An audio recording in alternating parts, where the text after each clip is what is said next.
हमारा आज का विषय है विष्णु खरे की कविता एक कम। एक कम कविता को प्रश्नों को करने से पहले यह जान लेना आवश्यक है कि इस कविता के अंदर है क्या। अगर इस प्रश्नों को आप सही ढंग से समझना चाहते हैं तो इस वीडियो को पूरा ही देखना होगा आपको। अगर आप पूरा नहीं देख सकते तो अभी ही बंद कर दें, क्योंकि बीच में अगर नहीं बंद करेंगे तो आपको कुछ समझ में नहीं आएगा। अर्थात हम पहले ही बता रहे हैं कि एक बार आपने ये वीडियो को ध्यान से सुन लिया तो आपको पूरा चैप्टर क्लियर हो जाएगा, लेकिन पूरा अवश्य देखना पड़ेगा। तो एक कम कविता में है क्या, प्रश्नों को जानने से पहले देखिए इस कविता के अंदर कवि ने क्या बताया है। ये स्वतंत्रता के बाद की कविता है कि क्या हुआ, उसकी शैली को उजागर करता है। आज़ादी हासिल करने के बाद सब कुछ वैसा नहीं रहा जिसकी आज़ादी के सेनानियों ने कल्पना की थी, आशा की थी। पूरे देश का या कहीं आस्थावान, ईमानदार और संवेदनशील जनता का मोहभंग हुआ। परिणाम यह हुआ कि आपसी विश्वास, परस्पर भाईचारा और सामूहिकता का ध्यान धोखाधड़ी ने ले लिया, आपसी खींचतान ने ले लिया और नितांत स्वार्थपरकता का माहौल बनता चला गया। कवि ने इस माहौल में स्वयं को असमर्थ पाते हुए भी ईमानदारों के प्रति अपनी सहानुभूति स्पष्ट रूप से रखता है। कुछ न करने की स्थिति में होने के बावजूद स्वयं को ऐसे लोगों के जीवन संघर्ष में बाधक नहीं बनना चाहता, इसलिए वह कम से कम एक व्यवधान तो कम ही कर सकता है जो कि वह करता है। यही कविता का संदेश है, एक कम। अर्थात यहाँ पर ईमानदार व्यक्तियों के बारे में बताया गया है। अब देखिए इसमें पहले प्रश्न में क्या पूछा गया आपसे।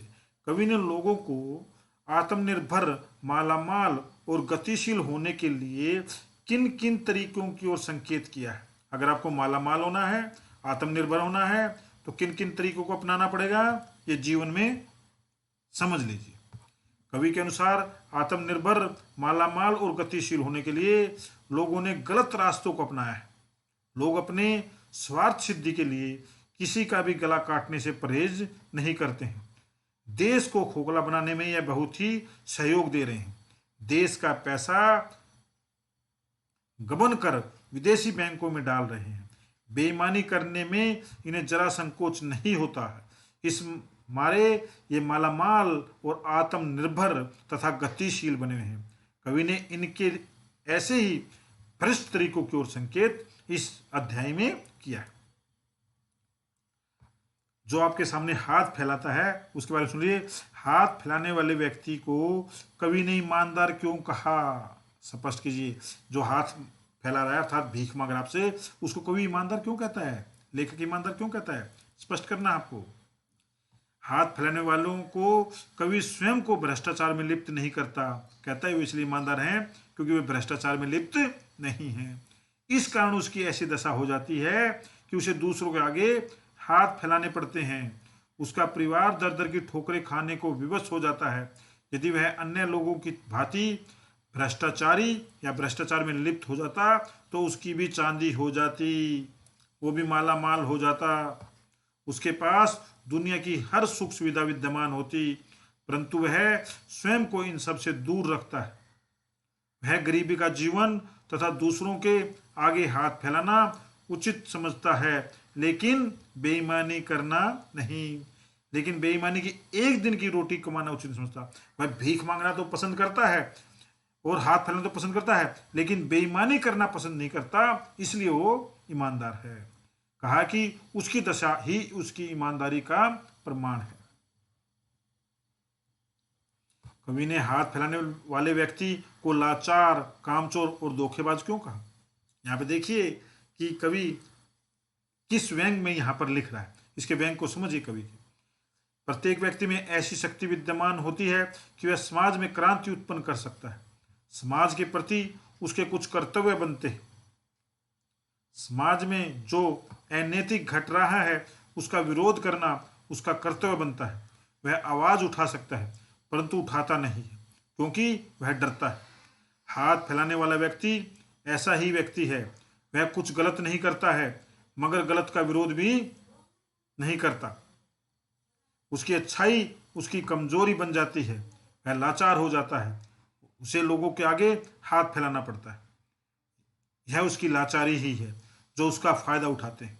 इस तरह का स्वयं के साथ भी समाज के प्रति अपने कर्तव्य के साथ धोखा करता है। यही कारण है कि कवि ने उसे लाचार, कामचोर और धोखेबाज कहा। प्रश्न 4 में देखिए, मैं तुम्हारा विरोधी, प्रतिद्वंदी या हिस्सेदार नहीं। कवि से क्या आशय है, इसका क्या अभिप्राय है?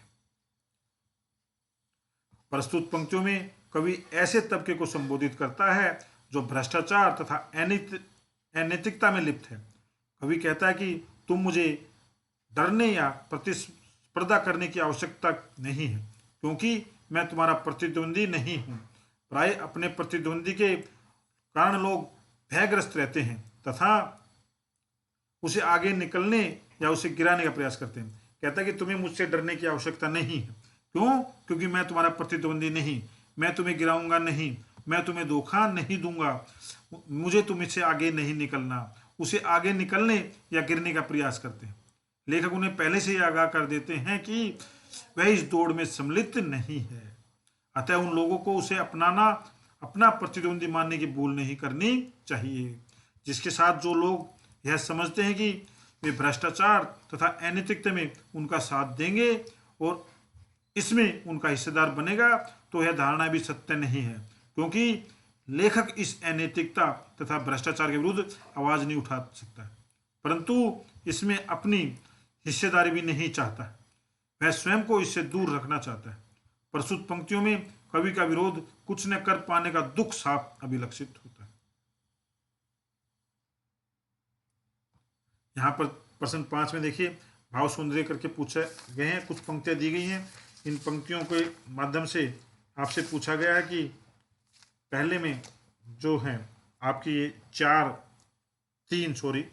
तीन भाव सौंदर्य स्पष्ट करने के लिए कहा गया है।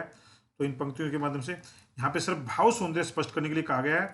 इस बात को समझ लिए, यहाँ पे आपको शिल्प सौंदर्य नहीं लिखना है, केवल भाव सौंदर्य स्पष्ट करने के लिए कहा है, तो केवल भाव सौंदर्य ही आप लिखेंगे। इन पंक्तियों का भाव यह है कि कवि 1947 के बाद भारत में बहुत से लोगों ने अनैतिकता तथा भ्रष्टाचार के तरीकों का सहारा लेकर अतुलनीय धन कमाया है। जब उनसे कोई इस धन के विषय में बातचीत करता है, उसका जवाब होता है कि उन्होंने धन आत्मनिर्भर तथा गतिशील होकर कमाया है, अर्थात इस धन को कमाने के लिए उन्होंने स्वयं पर विश्वास रखते हुए निरंतर परिश्रम किया है, जिसका परिणाम है कि वे माला माल और धनवान हो गए। उनका जवाब क्या है कि उन्होंने बड़ी मेहनत की है।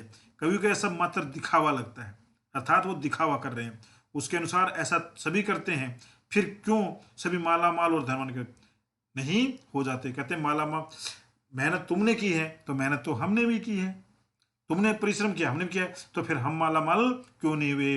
यहाँ पर कवि उन पर दिखावे का लगाता है, आरोप लगा रहा है।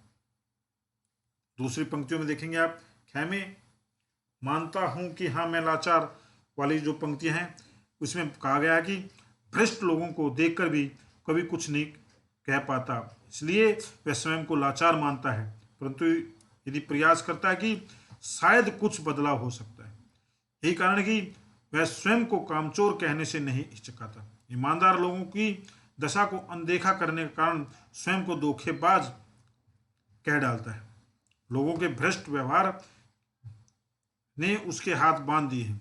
वह अपने सम्मुख एक ईमानदार व्यक्ति को हाथ फैलाए देखता है, परंतु हालात उसे विवश कर देते हैं। वह उसकी ऐसी दशा देखकर भी चुप है। यही कारण है कि वह स्वयं को इस प्रकार के नामों से पुकारता है कि हम ईमानदार व्यक्ति की कुछ मदद नहीं कर पा रहे, तो हम भी कामचोर हैं, क्योंकि हम उसकी उस दशा में उसको सुधार नहीं पा रहे। गया वाले पार्ट में आप देखेंगे जो पंक्ति देखेंगे, तुम्हारे सामने बिल्कुल इस तरीके से, अर्थात जो हमारे सामने भीख मांग रहा है या हाथ फैले खड़ा है, उसके बारे में पूछा है कि ईमानदार लोगों के समक्ष उसका कोई व्यक्तित्व नहीं है। उनके सम्मुख तो वह स्वयं को नंगा, लज्जा रहित तथा इच्छा रहित मानता है। वह किसी भी प्रकार की प्रतिस्पर्धा और टकराव की स्थिति से दूर रहना चाहता है। प्रश्न जो 6 में देखिए, पहले प्रश्न 5 में सिर्फ शिल्प सौंदर्य पूछा गया है और प्रश्न 6 में केवल शिल्प सौंदर्य पूछा गया है।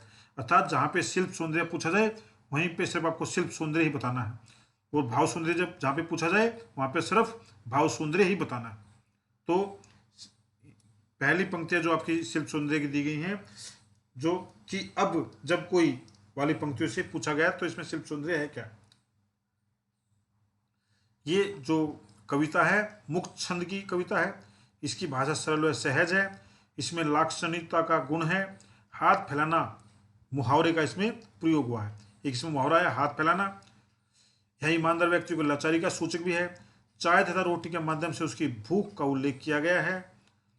उसके साथ ही 25 पैसे में 25 पैसे पै अनुप्रास अलंकार आ गया। 6 वाले में देखिए, मैं तुम्हारा विरोधी वाले में ये मुक्त छंद की रचना सेम बात, भाषा सरल, इसमें प्रतीकात्मकता का गुण है, व्यंजना का प्रयोग हुआ है, कवि तटस्थ रहता है और सम्मुख स्थूल व्यक्ति के सम्मुख आने से बचता है।